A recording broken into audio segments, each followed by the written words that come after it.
خصوصا على محمد المصطفى وعلى آله وأصحابه أولي الصدق والصفاء. أما بعد فأعوذ بالله من الشيطان الرجيم. بسم الله الرحمن الرحيم.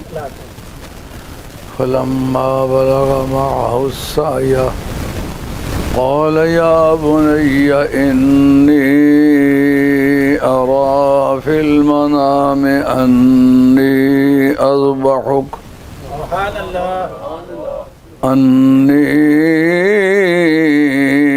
أذبحك فانظر ماذا ترى. قال يا أبت افعل ما تؤمر ستجدني إن شاء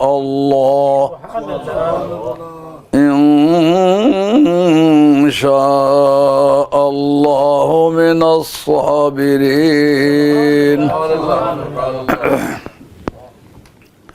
صدق اللہ مولانا العظیم. یہ جو عید الاضحیٰ ہے اس کی دو جہتیں ہیں. ایک وہ جہت ہے جو مکہ شریف سے تعلق رکھتی ہے، ایک اس کی وہ جہت ہے جو کل عالم سے تعلق رکھتی ہے. مکہ شریف کی جہت سے جو تعلق رکھتی ہے وہ میقات کے مقام سے احرام باندھنا. اس میں ایک سبق ہے.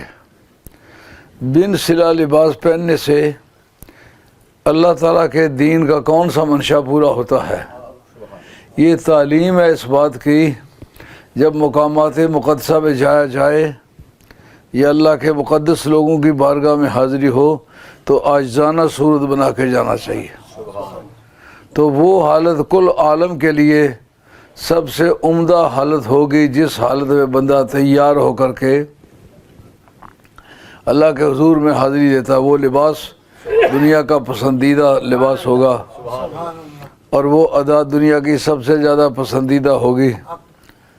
اس میں بن صلہ کپڑا پہننا ایک، ایسا جوتا پہننا جس میں ایڑی ننگی ہو دو، تیسرا ایسا جوتا پہننا جس میں برج آف فٹ جو ہے پاؤں کی گھوڑی یہ آمنے سامنے رہے، یہ نہ ڈھکے اور حجامت نہ بنی ہوئی ہو. پہلے جو بنی ہوئی ہے وہ بنی ہوئی ہے، اس وقت نہ بنائے. جو حجامت بنا چکا ہے وہ بنا چکا ہے، اب وہ حجامت نہ بنائے کیونکہ اللہ کی بارگاہ میں حاضری کا وقت ہے. عاجزانہ صورت بنانی ہے، اجلا پجلا ہو کے اپنا بانک پن نہیں دکھانا، اپنی عاجزی، بے کسی اور غربت کا مظاہرہ کرنا ہے. تو بڑے سے بڑا آدمی، چھوٹے سے چھوٹا آدمی، سب کو ایک جیسا لباس پہننا، اس میں امت کی وحدت کا راز ہے کہ جو تمہاری سب سے اچھی زندگی ہے وہ یہ ہے تم کھانے میں، پینے میں، پہننے میں، ہر لب و لہجہ میں ایک دوسرے کے بھائی لگو. اس تاریخ سے بھی یہ بات سمجھ میں آتی ہے کہ اللہ تعالیٰ نے انسانی بھائی چارے کو کل دنیا میں افضل حالت کیوں تسلیم کیا ہے کہ اس میں ان کی قوت کا راز ہے، اس میں ان کی محبت کا راز ہے. ویسے بریگیڈیئر ہو، کرنل ہو، جنرل ہو، ساتھ اس کے سپاہی چلے برابر سے، اس کو گراں گزرتا ہے جی اس کو میرے عہدے کا پاس نہیں ہے. مگر وہاں جب ایک جیسا لباس، ایک جیسے جوتے اور کوئی فالتو خوشبو اس دوران نہیں استعمال کر سکتا. پہلے جو خوشبو لگی ہوئی ہے وہ لگی ہوئی ہے. اور اس میں کل 5 جگہ ہیں جو مکہ شریف میں داخل ہونے کے لیے استعمال کی گئی ہیں، جس کا مقصد یہ ہے کہ بزرگوں کی بارگاہ میں جاتے وقت خاص ان کی 4 دیواری پر چل کے عاجزی کا روپ نہیں اختیار کرنا، بلکہ ہر علاقے سے آنے والے لوگوں کا سٹائل الگ ہونا چاہیے. مثلا مدینہ شریف کی طرف جانے والا ہے تو بیر علی، جس کو آج بیر علی کہتے ہیں، پرانے وقت میں ذوالخلیفہ اس کا نام ہے. یہ ذات ارکا یمنیوں کے لیے، نجد والوں کے لیے، قرن ہے بغداد والوں کے لیے، یہ لملم ہے یمن والوں کے لیے، ہندوستان والوں کے لیے، تو اس طرح مختلف جگہوں سے وقت سے پہلے ہی بندہ تیار ہو کے عاجزوں مسکینوں والا لباس بنا لے. یہ جیت اس کی مکہ شریف سے تعلق رکھتی ہے. اور جا کے عرفات میں ٹھہرنا یہ ہزارہ سوال کا جواب ہے.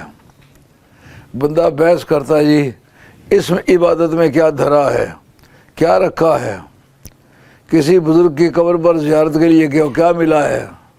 اگر کوئی پوچھے کہ کعبہ شریف کا طواف کیا کیا ملا ہے,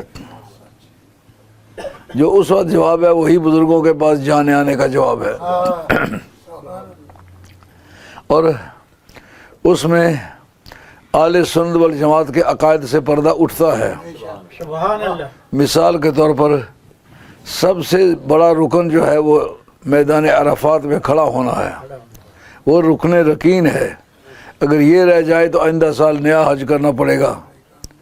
اور کسی بھی ہیلے بہانے سے کوئی قربانی دینے سے اس کو دم دینا کہتے ہیں. جو اس سلسلے میں کوتاہی ہو تو مقابلے میں اس کے دمبا یا قربانی کے جانور کا حصہ دینا ہوتا, اس کو کہتے ہیں دم دینا.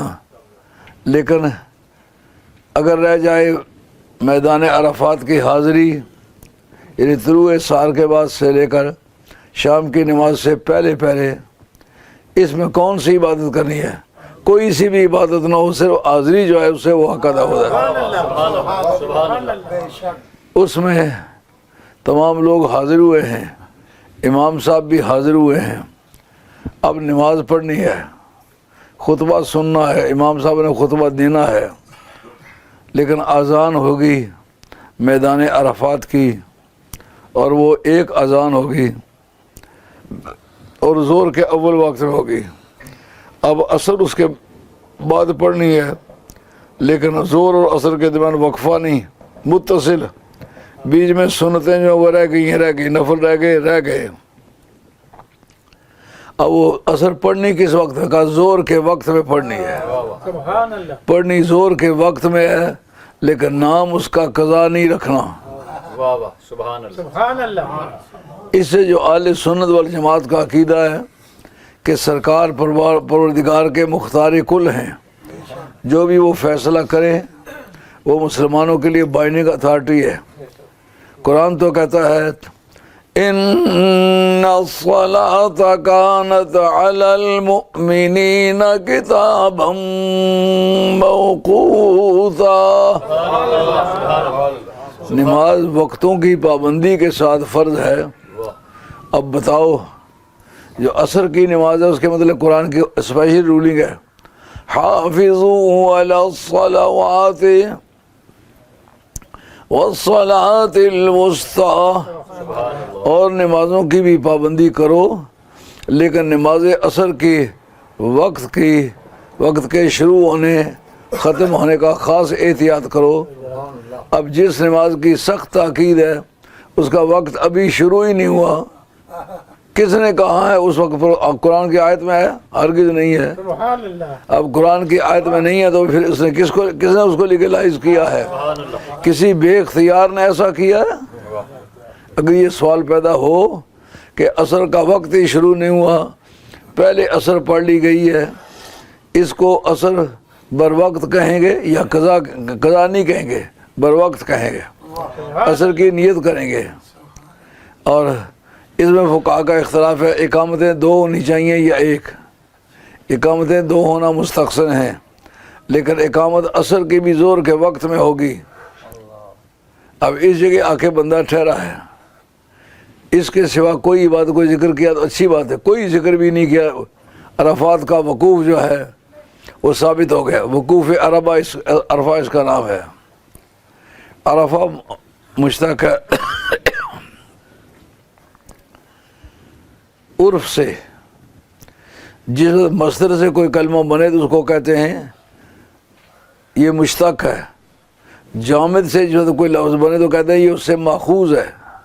سبحان اللہ. یہ عرفہ ماخوذ ہے معرفت سے. یہ صرفیوں کی بولی کا فرق ہے. جب کوئی لفظ مصدر سے بنایا ہے تو آپ اس کو مصدر کہیں گے, جو لفظ بنایا اس کو مشتق کہیں گے. لیکن اگر وہ مصدر نہیں ہے, جامد ہے, اس سے بنایا ہے تو یہ کہتے ہیں اس سے یہ ماخوذ ہے. اب جناب نویں ذی الحجہ کے دن کا نام عرفہ کیوں ہے؟ اس کی دو وجہ ہیں۔ ایک تو یہ کہ ابراہیم علیہ السلام نے جو خواب دیکھا تھا، انی ارا فی المنام انی اذبحک، میں عالم خواب میں کیا دیکھتا ہوں کہ میں تجھے ذبح کر رہا ہوں۔ اب اس جگہ عقیدے کا ایک معاملہ واضح ہوتا ہے، جس وقت آدمی خواب میں غلطی کرے تو بالغ ہوتا ہے، جس کو احتلام کہتے ہیں، ویٹ ڈریم، تو بھولتا ہے نا۔ نبی کو ساری زندگی ویٹ ڈریم نہیں آتی، یہ فرق ہے نبیوں کی زندگی میں اور امتیوں کی زندگی میں۔ اب یہ سوال پیدا ہوتا ہے تو خواب کو کیا کہوں، اس پر سوچتے رہے۔ اگر کسی کو ذبح ہی کروانا تھا تو کیا اللہ اس پر قادر نہیں تھا کہ سیدھا ہی کہہ دے ذبح کرو عالم بیداری میں؟ لیکن مشکل پامن والا آپے ہے حل کردہ، عاشق نور روگ پرمدہ میل سجر وال کردہ۔ یعنی ایک طرف تو ان سے ذبح کرانے کا جو عمل ہے اس کے لیے تیار کرنا ہے، تو دوسری طرف یہ کہ ان کو ایسے طریقے سے تیار کرنا ہے کہ ان کو بوجھ نہ محسوس ہو۔ تھانے دار پہلی مرتبہ جائے تفتیش کرنے کے لیے تو مقتول کی لاش کو دیکھے تو غش پڑ جاتی ہے، کئی دن تک کھانا نہیں کھا سکتا۔ لیکن جیسا 15-20 قتلوں کی تفتیش کر چکے، اس کے نزدیک جیسا بیل مر گیا، جیسا بندہ مر گیا، عادی ہو جاتا ہے۔ کہا پہلے خواب میں اس کو دکھاؤں کہ تاکہ دیکھ کے یہ عادی ہو جائے، اس کو پتہ یہ اتنی بڑی بات نہیں ہے۔ خواب میں دکھانے کی یہ مصلحت تھی۔ اللہ کریم نبیوں کی تکنیک قبول کرتا، نبیوں کی عظمت کے لیے راستہ ہموار کرتا ہے۔ اور ایک یہ واضح کیا کہ نبی کے خواب کی بات بھی ایسے گپ نہیں ہوتی، وہی الہی ہوتی ہے۔ یہ متفقہ عقیدہ ہے اہل سنت والجماعت کا کہ ہر نبی کا ہر خواب وحی الہی ہوتا ہے۔ جو وحی کے فیشن ہے نا، وحی کے اصل معنی ہے اشارت نمودن، کنایت نمودن، اشارہ کرنا، براہ راست اشارہ نہ کرنا، بات کسی اور چیز کا نام لینا، مراد اور لینا، اس کا نام ہے کنایا۔ جیسا کہے کہ اس کے گھر میں راکھ بہت ہوتی ہے، کہنا چاہتا ہے یہ بندہ بڑا سخی ہے، تو اس کے گھر میں راکھ بہت، انہیں سکارے سواگا بنگونا، یہ کنایا ہے سخاوت سے، براہ راست نہیں کہا یہ سخی ہے، کہ اس کے گھر میں راکھ بہت ہوتی ہے۔ راکھ کیوں بہت ہوتی ہے؟ آگ بہت جلے۔ آگ بہت کیوں جلتی ہے؟ جب کھانا بہت پکے۔ کھانا بہت کس کے ہاں پکتا ہے؟ کہ جس کے ہاں مہمان بہت ہوں۔ مہمان کس کے ہاں بہت ہوتے؟ جو سخی ہو۔ سخاوت مراد لیتے وقت یہ کہنا کہ راکھ بہت ہوتی ہے، اس کا نام ہے کنایا۔ اس کو انگریزی میں میٹونمی کہتے ہیں، میٹونمی۔ اور اس سے آگے اشارے کہا در پردہ پیغام رسانیدن، پردے میں پیغام پہنچانا، اس کا نام وہی ہے۔ الوحی المحمدی ایک موٹی ساری کتاب ہے، صرف وحی کی قسموں پر بحث ہے اور ان کے احکام پر بحث ہے، کس طرح سے وحی ہو تو کیا مراد ہوتی ہے۔ سبحان اللہ۔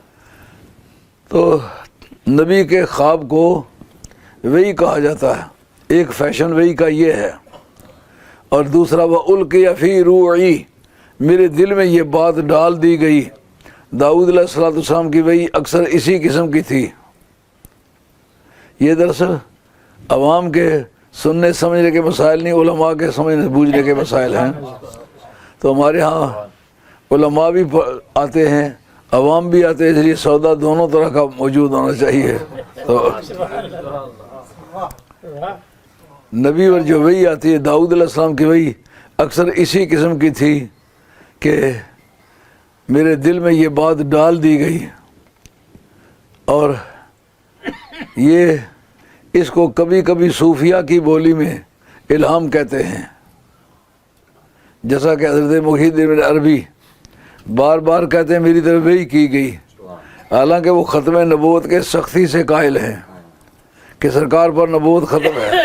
کہا یہ جو دل میں القاء ہوتا ہے اور ولی کے حق میں اس کا نام الہام ہوتا ہے، یہ وہ ہے۔ سبحان اللہ، سبحان کا ایک وحی وہ ہوتی ہے جس میں فرشتہ پیغام لے کر کے آتا ہے۔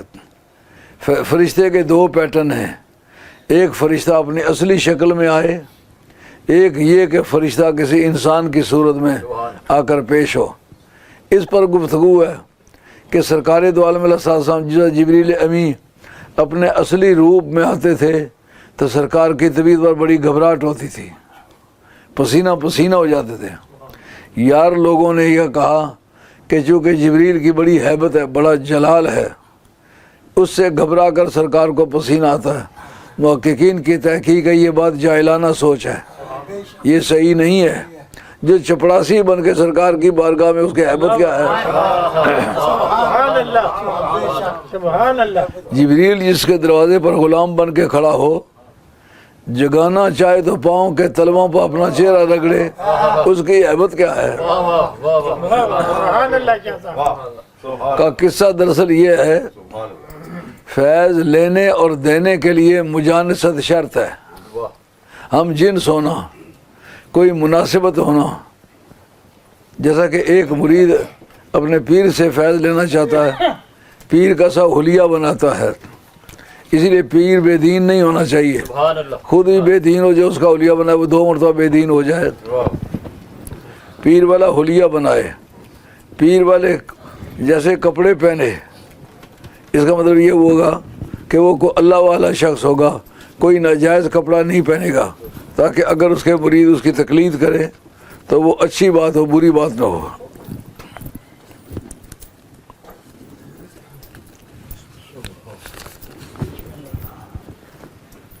یہ لے جی، اللہ آپ کو جزائے خیر عطا فرمائے، اللہ آپ کو جزائے خیر عطا فرمائے، مہربانی، شکریہ۔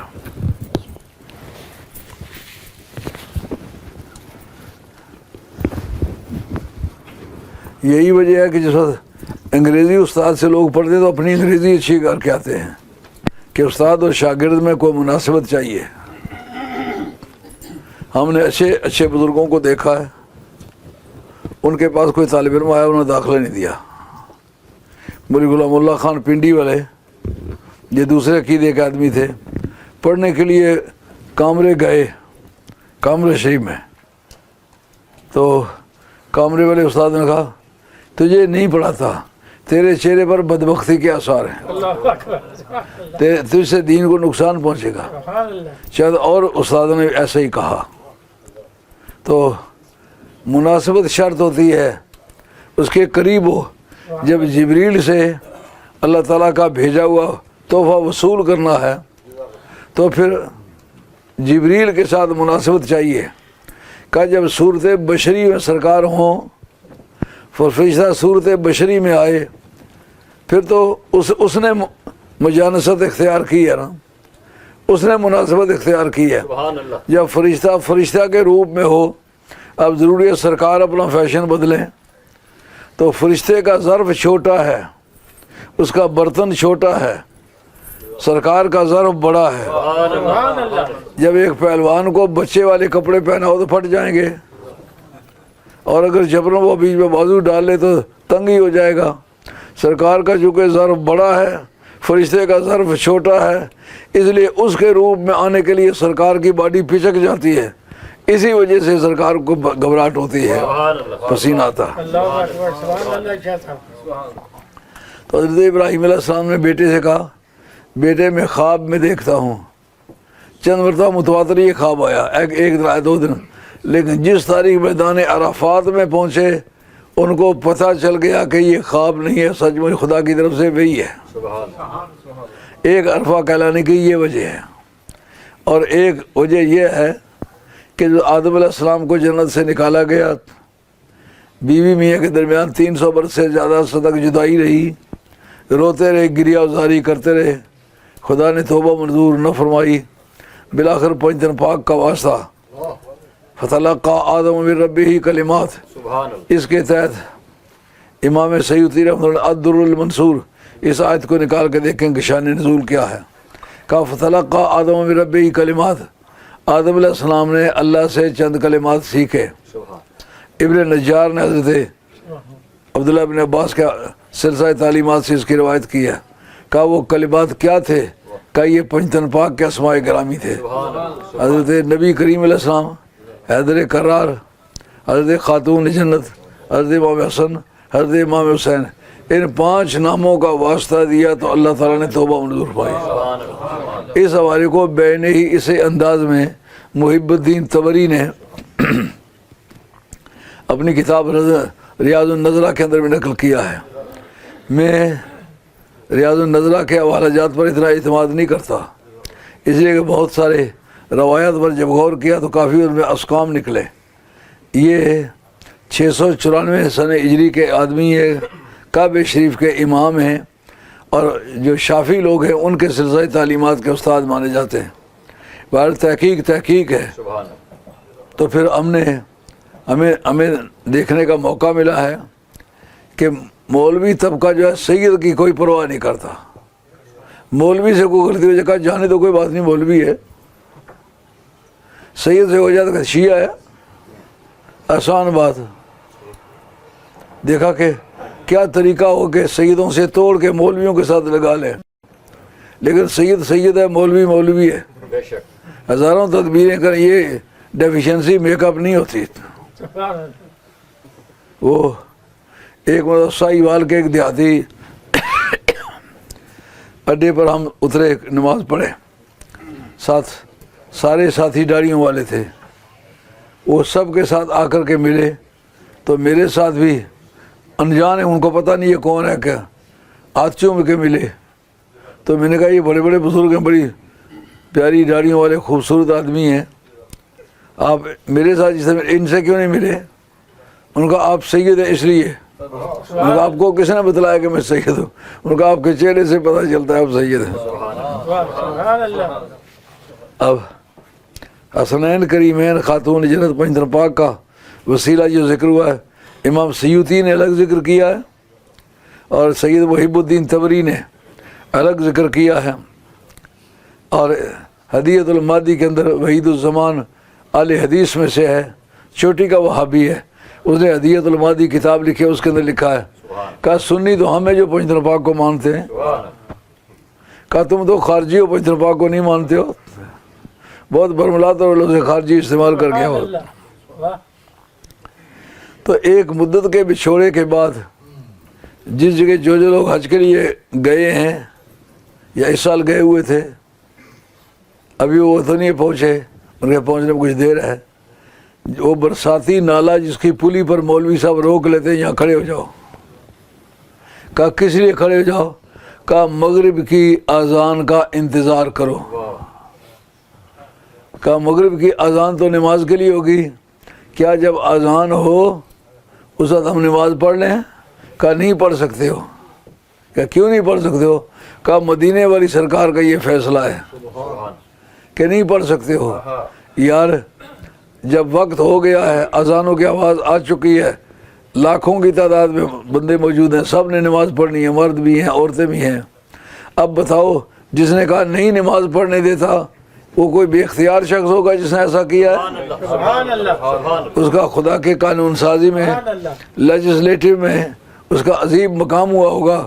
کسی فرشتے سے مشورہ نہیں کیا، وہی کا انتظار نہیں کیا، براہ راست سرکار نے فرمایا کہ یہاں نماز نہیں پڑھنی، وقت ہو گیا ہے. ان الصلاۃ کانت علی المؤمنین کتاب موقوتا. وہ فارمولہ یہاں لگتا ہے کہ نماز وقت کی پابند ہے. وقت ہو گیا ہے، نماز نہیں ہوتی. کیوں نہیں ہوتی؟ بھی سرکار کی مرضی نہیں ہے. اس نالے کو پار کرنے کے بعد دوران سفر مزدلفہ جانے سے پہلے وقت ہے تھوڑا یہ زیادہ، لیکن مغرب پڑھی جا سکتے. پڑھے کہ نہ پڑھے؟ کہا نہیں ہرگز نہیں پڑھنی. اگر پڑھ لے تو پھر؟ کہا پڑھ لے تو بھی نہیں ہوئی. وقت بھی ہے، وضو بھی ہے، اذان بھی ہو گئی ہے، وقت سب شرائط موجود ہے. صرف سرکار دو عالم السلام کی مرضی والی چٹ جو ہے وہ ساتھ نہیں لگتی ہے. کہا وہاں چل کے مزدلفہ میں نماز پڑھنی ہے. کہا مزدلفہ میں اگر نماز پڑھنی ہے تو قضا پڑھنی ہے ادا پڑھنی ہے؟ کہا دیکھیں گے اس میں وقت مغرب کا ہے، وہاں میں نے جتنی مرتبہ حاضری دی ہے وقت بالکل نہیں رہتا۔ کہا وقت نکل گیا ہے، اب نماز عشاء کے ساتھ پڑھنی ہے، ایک ہی اذان ہوئی ایک ہی اقامت ہوئی، درمیانی نماز کچھ نہیں پڑھنی۔ اب جناب اس نے کیا کیا، نماز پڑھ لی، اب پڑھتے وقت وہ ادا کی نیت کرے قضا کی نیت کرے؟ سبحان اللہ، یار سرکار کا ایک فارمولہ ہے کہ قضا نہیں ہے، یہ ادا ہے۔ یار وقت کے بعد ہو تو بھی ادا ہو، وقت سے پہلے ہو تو بھی ادا ہو، یہ بے اختیار آدمی کا کردار ہے۔ حج کے موقع پر اہل سنت والجماعت کے لیے بڑی تسکین ہے جو یہ کام کرتے ہیں۔ یار عرفات میں کوئی مزار ہے، کوئی ایسی جگہ ہے جہاں کوئی نفل پڑھنے ہیں؟ کوئی نفل کی بات، مسجد نمرہ ہے، اس میں کوئی حاضر ہو سکا تو ٹھیک ہے، نہیں ہو سکا تو پھر بھی ہو جائے گا۔ آج یہ کس بات کا ثبوت ہے؟ محبوبوں کی بیٹھکیں بھی محبوب ہوتی ہیں۔ یہ کبھی مل بیٹھے ہیں دو محبت والے لوگ، انہوں نے اس جگہ دھیان کر کے دیکھا، میں ہوا پوچھتی ہیں آپ آدم تو نہیں ہے؟ یہ جملہ سنا آپ کے رونگٹے کھڑے ہو گئے۔ 300 برس کا بچھوڑا ہے، جہاں رہتے تھے ہر طرح کی نعمتیں، باغ و بہار، موسم اچھا، اور کسی طرح کی کوئی بے چینی نہیں، کوئی مقدمہ نہیں، کوئی جھگڑا نہیں، کوئی ٹیکس نہیں، کوئی کسی طرح کی کوئی کسی دربار میں طلبی نہیں۔ تو بیوی کے ساتھ ملاقات 300 برس کے بعد ہوتی ہے۔